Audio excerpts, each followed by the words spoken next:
My name is Allison White. I am 32 years old and work as a senior manager at Prescott International. My sister, Lucy, is 35 years old and a mother to 4-year-old twins, while my younger sister, Sophia, is 29 years old with a 6-month-old baby. Yes, life is ironic. Lucy got married right after graduating from university and chose the path of a typical housewife.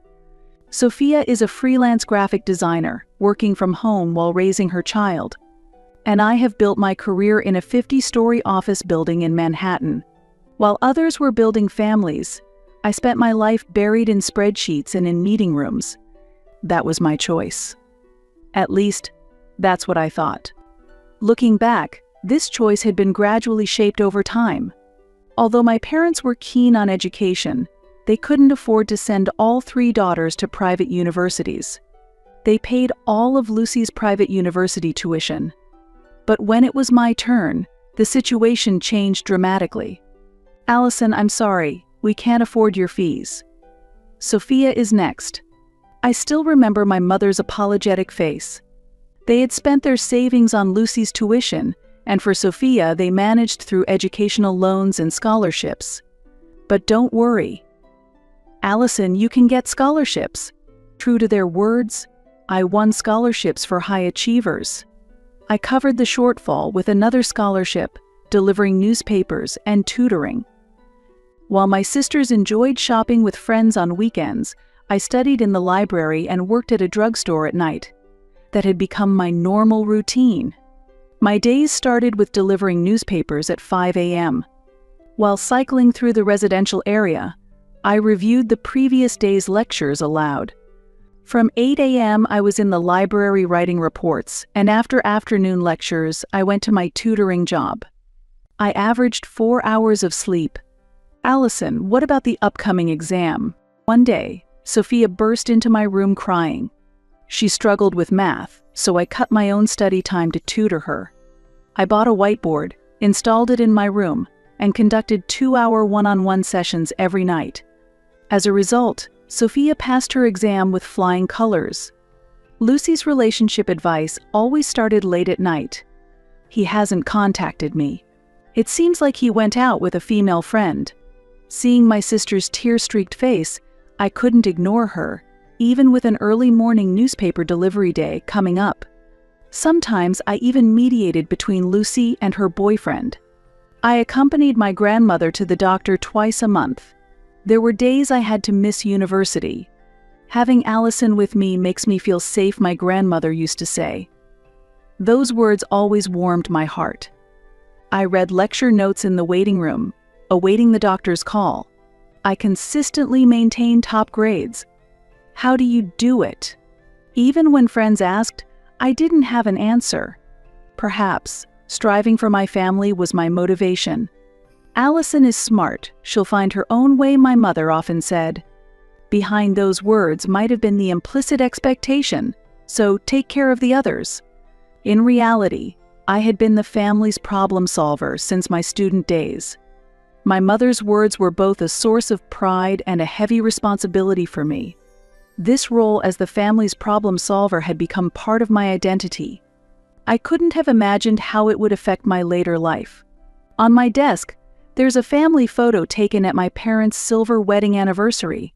My father, Robert, a gentleman, was a math teacher at a local high school. My mother, Debbie, a passionate woman, ran a small flower shop. In the photo, they were smiling happily. Next to it was a photo with my grandmother, Helen. When I was young, my grandmother often looked after us. Now at 85, her legs have weakened, and she needs assistance in her daily life. Yet her wisdom and kindness remain unchanged. One Friday afternoon, as I was preparing for an important meeting, my phone on my desk rang. It was Lucy. Allison, I need to talk to you. Her voice, usually cheerful, carried a note of caution this time. It's about our parents' 35th wedding anniversary. Sophia and I came up with a great idea. I looked up from the documents and leaned back in my chair. What is it? A family trip to Hawaii. 2 weeks during the Christmas break. The kids will be out of school, and it's perfect timing. I began to do the math in my head. Hawaii, Christmas season, the whole family. It seems like it will be quite expensive, I noted. Yes, that's why we thought the three of us could share the costs as a gift for our parents, Lucy suggested. It sounded reasonable. Indeed, our parents had dedicated 35 years to raising us. My ability to attend university was also thanks to their support. They more than deserved this vacation. That sounds good, I agreed. Lucy hesitated before continuing. Actually, I was hoping you could take on a bit more of the burden. More, I asked? Yes. Sophia and I have kids, so we have a lot of expenses. And you're single and earn a high salary, she explained. I was stunned. This wasn't the first time something like this had happened. True, I did earn a good salary, but that was the result of years of hard work. I swallowed my words and asked Lucy, "How much are we talking about?" When Lucy mentioned the figure, I was shocked. It was equivalent to 2 months of my salary. But this was a special occasion. All right. When I agreed, Lucy seemed relieved and hung up the phone. Later, a call from my mother followed. "Allison, thanks for the transfer this month. It always helps. And I was wondering if you could contribute a bit more to Grandma's caregiving costs. Your father and I are working hard, but it's still quite expensive," she said. I held back a sigh. My wallet seemed to be an open savings account for my family. I was already covering nearly half of my grandmother's home care costs. My grandmother had been living with my parents for several years now. However, while they claimed to be caring for her as a family, most of the actual caregiving was outsourced. In the midst of this, I was the only one who, despite my work schedule, frequently visited home to check on my grandmother. Considering everything, I couldn't just refuse. Reluctantly, I agreed to Lucy's request for travel funds and my mother's request for increased caregiving costs. I transferred the money to them that same day. After sending the money, I paused for a moment. Next month's rent, car loan, and money for my hobbies all crossed my mind. But as usual, I dismissed these thoughts. That evening, I returned to my apartment after work. As I gazed at the Manhattan skyline, I imagined the vacation in Hawaii, the blue ocean, white sand beaches, and quality time with family. Well, a vacation like that wouldn't be so bad, I muttered to myself. However, the dream didn't last long. A week later, Sophia called. "Allison, I need to ask you something," she said in a tone I already recognized. I had a feeling something troublesome was coming. "It's about Grandma." My stomach sank. My grandmother's condition had recently worsened. She struggled with stairs and needed assistance with bathing and meal preparation. Although she had caregivers visiting 3 times a week, it wasn't enough. While my parents insisted on caring as a family in reality, they were busy and left most of the burden to the caregivers and me. I visited my parents' home 2 to 3 times a week after work. I prepared meals appropriate for my grandmother's health, helped with her medication, and sometimes stayed late into the night. Meanwhile, Lucy and Sophia, citing their busy parenting schedules, hardly visited. "Allison, I want to move into a facility." My grandmother had said this several times. "I don't want to burden you, and I might make some friends of my own age." However, my parents staunchly refused this suggestion. It would look bad. "We should care for our grandmother as a family," they said. Behind these platitudes, the actual care was left to others. Just last weekend, I had visited home and spent time with my grandmother. As usual, I helped with the garden and enjoyed afternoon tea while looking through old albums. "Allison, you always take such good care of me," my grandmother smiled gently. "But you need to take care of your own life too, just like I did when I was young." Looking at photos of her younger years, I thought about the choices she had made in her life. After the war, she worked as a nurse and raised my mother on her own. She was a strong, independent woman. The reality that my grandmother now needed someone to care for her tightened my heart. "Hey, Allison," my grandmother suddenly became serious. I don't want to take any more of your precious time because of me.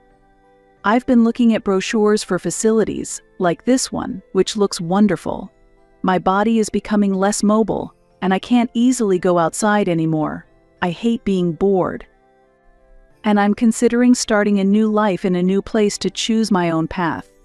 However, our conversation was interrupted by my mother's sudden return home. "Mother, we shouldn't be talking about this.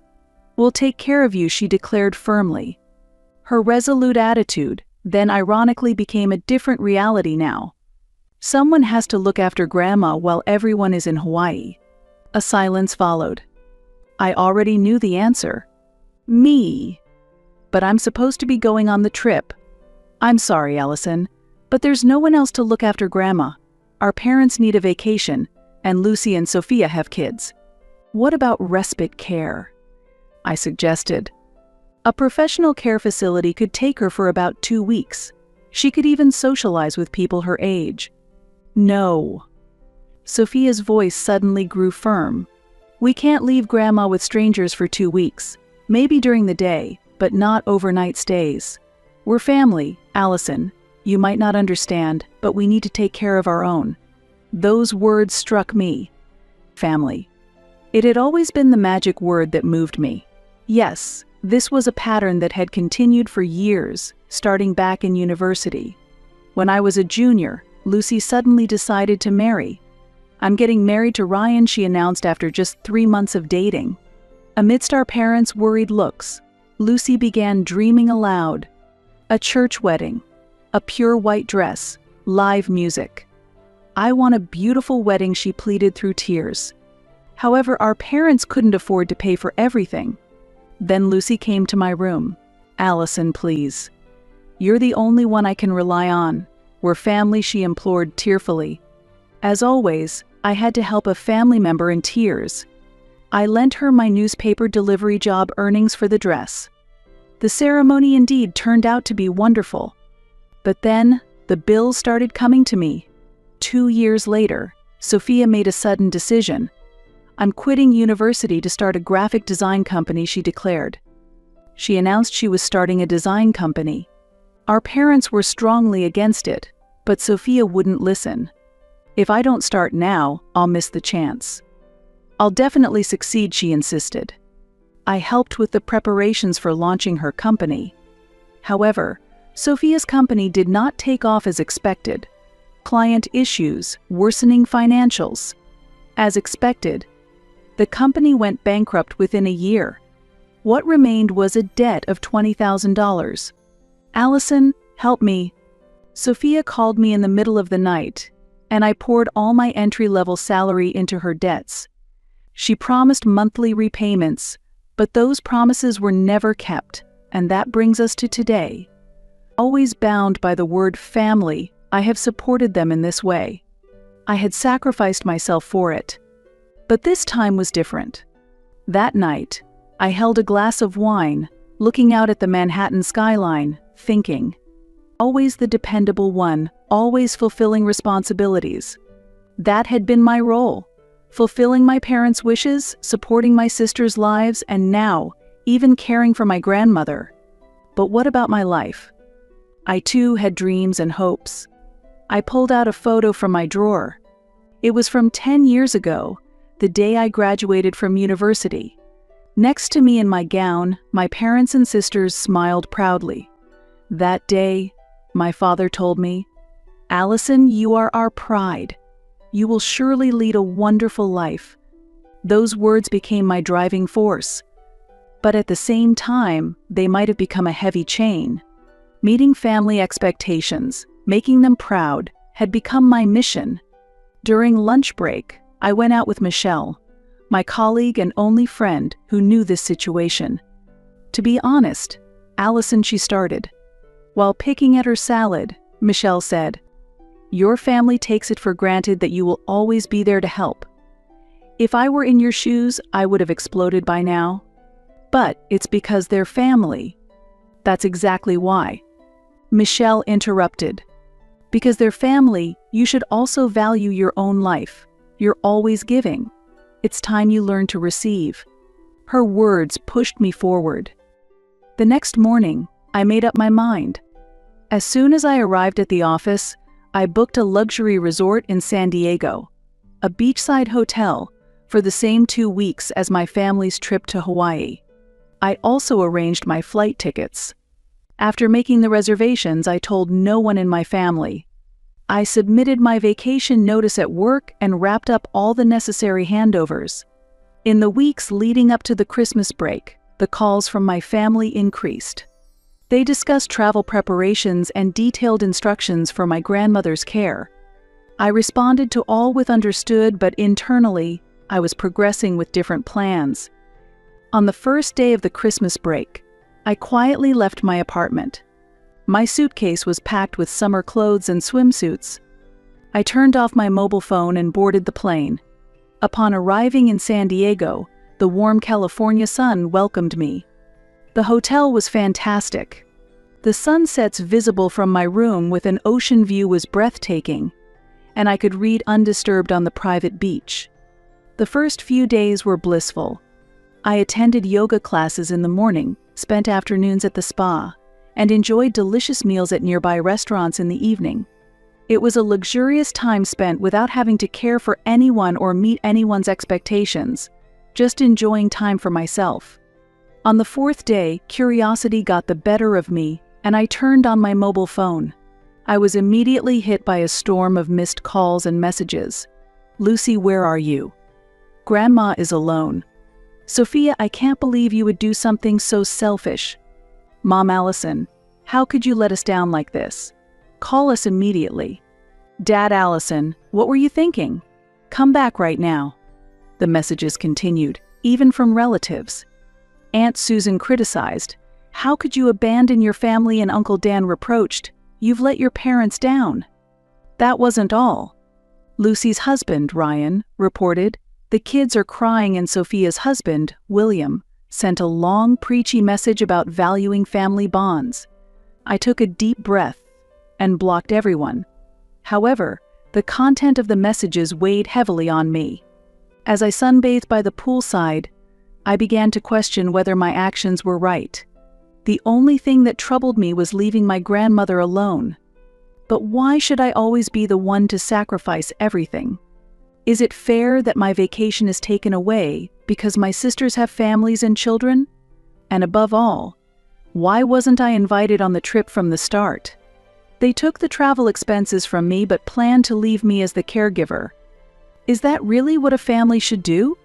After 2 weeks, when I returned to my apartment, the entire family was waiting for me. They had interrogated Sarah about my travel plans in an almost threatening manner. My mother was crying, my father was trembling with anger, and my sisters were looking at me with eyes full of blame. "Let's hear your explanation," my father demanded. There was a severity in his voice I had never heard in my entire life. "There's nothing to explain," I replied calmly. "I'm also a member of this family. I deserve to enjoy a vacation." "But what about Grandma?" Sophia yelled. "We had to cancel our trip to Hawaii. We even incurred cancellation fees, and the kids were crying," Lucy said. "It was supposed to be a trip to honor our parents. How could you do this to us?" "Yes, it's all my fault," I said sarcastically. "But why wasn't I invited to the trip from the start? Why did you only take my money and plan to leave me as the caregiver?" Silence took over the room. Lucy began but couldn't continue. "We just assumed," Sophia admitted in a low voice. "You've always helped." "Yes, I've always helped." My voice trembled. I paid for my own university tuition with part-time jobs, managed the costs for Lucy's wedding, and helped Sophia with her debt repayments. But I did it because I love my family, not because it should be taken for granted. "But you're single and don't have a family," my mother said in a low voice. "You have the time and the money." Those words were the last straw. "Don't have a family." My voice trembled. "I do have a family. All of you are my family. But you don't treat me like family. I'm just a convenient tool, a convenient presence for you." "Allison, that's not what we meant," my father began. "I've had enough," I raised my hand. I've always said yes, always put my own life on hold to fulfill everyone else's wishes. But that ends now. What are you saying? Sophia asked. From today, I'm going to live my life. I'm done living according to everyone else's convenience. If you need help, ask, but don't assume it's my duty. And about Grandma, I've arranged for a nursing home. I've already discussed it with the facility. How could you? My mother screamed. Putting Grandma in a facility? Lucy's voice quivered. Yes, I'm putting her in a facility. There are professional staff there, and she can interact with people her own age. There's 24-hour medical care. It's the best choice for Grandma. Much better than shuffling family responsibilities among ourselves. And despite you all knowing she's wanted this, you've been pretending not to know, locking her up because of what people might think. My family was outraged. Words of anger and disappointment flew. My mother broke down crying, my father threatened to disown me, and my sisters accused me of changing. But I was no longer shaken. I entered my apartment alone. Outside the window, the Manhattan skyline shone. Where I used to find solace in that view, now I felt something different. A sense of strength and the anticipation of a new beginning. Weeks passed, and slowly the situation began to change. Initially hostile, my family started to accept the reality. My grandmother was adapting to the facility life better than expected. In the day room, she enjoyed playing cards with other residents, and she loved participating in the painting activities of the activity program. It's fun here, Allison, my grandmother, told me during my visit. I never thought I'd make so many friends. My parents, too, gradually began to soften their stance. Especially my father, who started to acknowledge that the care at the facility was truly the best choice for my grandmother. Lucy and Sophia and I hadn't fully reconciled yet, but their aggressive attitudes had subsided. Perhaps they too needed time to reflect on their actions. For the first time in my life, I was living for myself. I spent weekends on my hobbies, and I vacation wherever I want. At work, I've become more confident in expressing my opinions. Sometimes, my family tried to revert to old habits. They would ask for emergency babysitting or seek financial help. But I no longer said yes unconditionally. I'm sorry, but I'm attending an art class this weekend, I told them. The money I would have spent will go into my savings for the future. Initially, my family was taken aback by such responses. But gradually, they began to respect my boundaries. Surprisingly, this change had a positive impact on my relationships as well. I started interacting more at work and even found myself going on a date. His name was Nathan, an investment banker. He respected my career and understood my family dynamics. Recently, I received a call from my mother. It was a calm conversation, the first in a long time. Allison, you were right, she said in a quiet voice. We took you for granted. We should have valued your life and your dreams more. Tears welled up in my eyes, but they were different this time. They were tears of relief and new beginnings. Love is about giving and receiving. But one-sided sacrifice is not love. It took me 32 years to learn this lesson, but it's never too late. Now, there's a new photo on my desk. It's a selfie I took on the beach in San Diego. Next to it, there's a photo of my grandmother at her birthday party at the facility. She's surrounded by new friends, smiling happily. And now I can think about next month's family gathering with a sense of calm. There's no longer the same pressure as before. We're just meeting as equals, as family. Sometimes, life takes unexpected turns. But not all changes are for the worse. Sometimes, the hardest choices bring about the most necessary changes. My decision affected the entire family, but it led to a positive change. We are now building healthier relationships, understanding and respecting each other more.